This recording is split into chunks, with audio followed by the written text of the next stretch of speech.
नित्या शर्मा नाम है। ये जो नंबर हाँ, व्यापम में जो घोटाला हुआ पटवारी का, जो 183 185 नंबर जो आ रहे हैं, तो 200 नंबर में से इतना नंबर लाना तो ये कलेक्टर जो बैठे हैं अपने अंदर, इनके लिए भी मुश्किल होगा। तो वो लोग क्या है जो 185 नंबर लेके आ रहे हैं, उनके लिए थोड़ी बहुत जांच पड़ताल तो होनी चाहिए।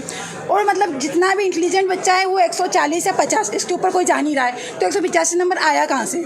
उस बच्चे को ये भी नहीं पता है कि नर्मदा का उद्गम स्थल कहाँ है, वो भोपाल लगा रहा है। भोपाल तो है ही नहीं ना। अगर वो इतना पढ़ने वाला है तो पटवारी बनने लायक है, वो तो बना उसको पटवारी। फिर देखना तुम्हारे राज्य का, देश का क्या होता है। मतलब ऐसे अनपढ़ लोग भरे पड़े हैं राज्य में, जो मतलब जो अनपढ़ है उनको आगे बढ़ा रहे हैं, पैसा देकर उनको आगे निकाल रहे हैं। जो बच्चा पॉइंट से 1 नंबर से 3-3 साल से तैयारी कर रहा है, उनका कुछ नहीं है। ऐसे बहुत सारे लड़के हैं जो बेरोजगार बैठे 3-3 साल से तैयारी कर रहे हैं, उनका कोई नाम ही नहीं, मतलब उनका कोई नाम निशान नहीं है।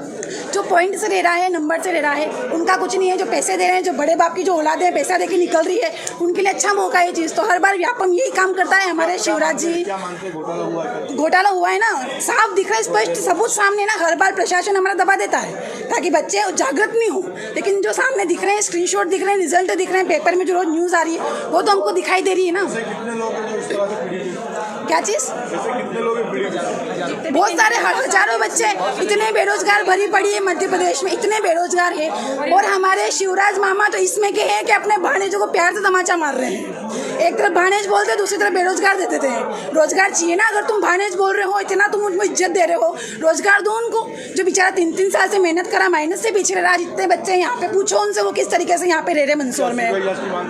जी बिल्कुल होनी चाहिए जांच, क्योंकि बाकी जो बच्चे निर्दोष बच्चे हैं जो अपनी मेहनत से कर रहे हैं, उनको तो इंसाफ मिलना चाहिए ना। नाम क्या आपका? नित्या शर्मा। और सर एक